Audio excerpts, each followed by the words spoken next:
আসসালামু আলাইকুম রহমতুল্লাহ। প্রিয় দর্শক মন্ডলী, আশা করি সকলে অনেক ভালো আছেন। ইদানিং বিএনপির কিছু চান্দা ভাইরা ইসলামী আন্দোলন বাংলাদেশকে নিয়ে উঠে পড়ে লেগেছে এবং নির্লজ্জ কিছু মিথ্যাচার এবং প্রপাগান্ডা তারা প্রচার করছে। বিশেষ করে 28 তারিখের ঐতিহাসিক সমাবেশের পর তারা যখন দেখলো ইসলামী দলগুলো ঐক্যবদ্ধ হচ্ছে এবং তাদের এগেনিস্টে একটি বড় ধরনের শক্তি আবির্ভূত হচ্ছে, তারপর থেকেই তাদের মাথা খারাপ হয়ে গেছে। তারা ফাঁকা মাঠে গোল দেওয়ার যে দিবা স্বপ্ন দেখছিল, সেটি যখন কোনোভাবেই বাস্তবায়ন হচ্ছে না, এই ভেবে তারা কিন্তু এই প্রপাগান্ডাগুলো ছড়াচ্ছে। প্রিয় দর্শক, এক চান্দা ভাইয়ের বক্তব্য আমি শোনাবো। তার আগে কিছু কথা। তারা ভেবেছে দুই একটি ছোটখাটো ইসলামী দলগুলো কিনে নিয়ে ইসলামপন্থীদের এগেনিস্টে দাঁড় করালেই বুঝি সব সমস্যা তাদের সমাধান হয়ে যাবে, তাদের রাস্তা পরিষ্কার হয়ে যাবে। কিন্তু না, তারা দেখছে ইসলামী শক্তিগুলো আরো ঐক্যবদ্ধ হচ্ছে, তাদের সমর্থন আরো দিন দিন বাড়তেছে, ইসলামী আন্দোলন সহ অন্যান্য ইসলামী দলগুলোর উন্নতি এখন প্রতীয়মান। এইটা দেখে তাদের আরো মাথা নষ্ট হয়ে গেছে। এই সমঝোতার জন্য সর্বোচ্চ চেষ্টা চালিয়ে যাচ্ছে যে দলগুলো, তাদের বিরুদ্ধে তারা ঐক্যবদ্ধ প্রপাগান্ডা, মিথ্যাচার ইত্যাদি ছড়িয়ে যাচ্ছে। একজনের উদাহরণ দিলেই আপনারা বুঝতে পারবেন তাদের সমস্যাটা কোথায়, তাদের ব্যথাটা কোথায়। প্রিয় দর্শক, চলুন এক চান্দা ভাইয়ের বক্তব্য শুনে নেই। 14 এবং 18 সালে বাংলাদেশের সাধারণ মানুষের ভোটাধিকার কেড়ে নেওয়ার নির্বাচনের বৈধতা দেওয়ার জন্য এই চরমনায় পীর আওয়ামী লীগের সাথে ছিল। এমন কোনো কথাবার্তা বলবেন না যাতে মানুষ দান খয়রাত বন্ধ করে দেয়। কত নির্লজ্জ মিথ্যাচার তারা করছে আপনারা একটু ভেবে দেখেছেন? এই চান্দা ভাই বলতেছে 14 এবং 18 নির্বাচনে স্বৈরাচার আওয়ামী লীগকে বৈধতা দেওয়ার জন্য নাকি ইসলামী আন্দোলন আওয়ামী লীগের সাথে ছিল, পাশে ছিল। আমি মনে করি এই দলটি ক্ষমতার লোভে এতটাই অন্ধ হয়ে গেছে যে নিজ দল ছাড়া অন্যান্য কোনো দল নিয়ে তাদের বিন্দুমাত্র রিসার্চ নেই, বিন্দুমাত্র পড়াশোনা নেই। নইলে এরকম উদ্ভট বানোয়াট কথা কিভাবে বলতে পারে কোনো তথ্য প্রমাণ ছাড়া?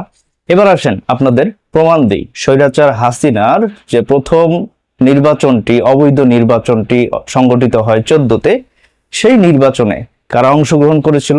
দেশ মানবতার কল্যাণে বিএনপি জামাত যেমন এই নির্বাচনে অংশগ্রহণ করেনি, ঠিক তেমনি ভাবে ইসলামী আন্দোলন বাংলাদেশও তো এই নির্বাচনে অংশগ্রহণ করেনি। তাহলে কেন তাদের দোষারোপ করা হচ্ছে?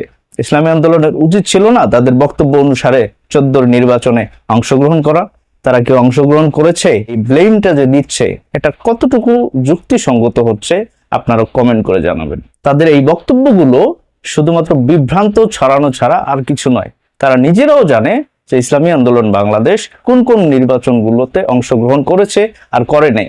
সাধারণ মানুষ তো এটা জানে না কোন কোন নির্বাচনে তারা অংশগ্রহণ করলো, করে নাই। তারা মিথ্যাচার ছড়িয়ে যাচ্ছে, তাদের কর্মীরা সেটি শেয়ার করছে। এবার আসেন 18 নির্বাচনের আলাপে। এই 18 নির্বাচনে ডক্টর কামাল হোসেনের নেতৃত্বে গণফোরাম গঠিত হয়। আর এই ফোরামে কারা অংশগ্রহণ করেছিল? এই নির্বাচনে কারা অংশগ্রহণ করেছিল? এই নির্বাচনে বিএনপি জামাত সহ অন্যান্য বড় বড় রাজনৈতিক দল অংশগ্রহণ করার কারণেই তো ইসলামী আন্দোলন বাংলাদেশও সেই নির্বাচনে অংশগ্রহণ করে। সেই নির্বাচনে ফলাফল কি হয়েছিল? ফলাফল যেটা হওয়া উচিত ছিল তাই হয়েছে। রীতিমতো ভোট ডাকাতি, নৈশ ভোটের আমেজ তৈরি হয়েছিল, যার কারণে 4-5টা আসন বাদে সব আসনেই জয়লাভ করে তৎকালীন আওয়ামী লীগ সরকার। আর এই অবৈধ নির্বাচনের নিন্দা জানিয়েছিল সর্বপ্রথম ইসলামী আন্দোলন বাংলাদেশ, নির্বাচন বর্জন করেছিল।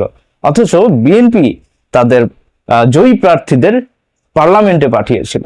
এখন আমি বলতে চাই, আপনারা নির্বাচনেও অংশগ্রহণ করলেন, জয়ী প্রার্থীদের পার্লামেন্টেও পাঠালেন, আর এখন নিজেদের দোষ ঢাকতে নির্লজ্জের মতো ইসলামী আন্দোলন বাংলাদেশকে দোষারোপ করছেন কেন? আবার তারাই বলছে এমন কোনো কথা বললেন না যে কথা শুনে সাধারণ মানুষ, মানে ইসলামী আন্দোলন বা চরমনাই, তারা যেটাই বলুক, তাদের দান খয়রাত যাতে বন্ধ করে দেয়। আরে ভাই, ইসলামী আন্দোলন সম্পর্কে আগে জানুন, পড়ুন, বুঝুন।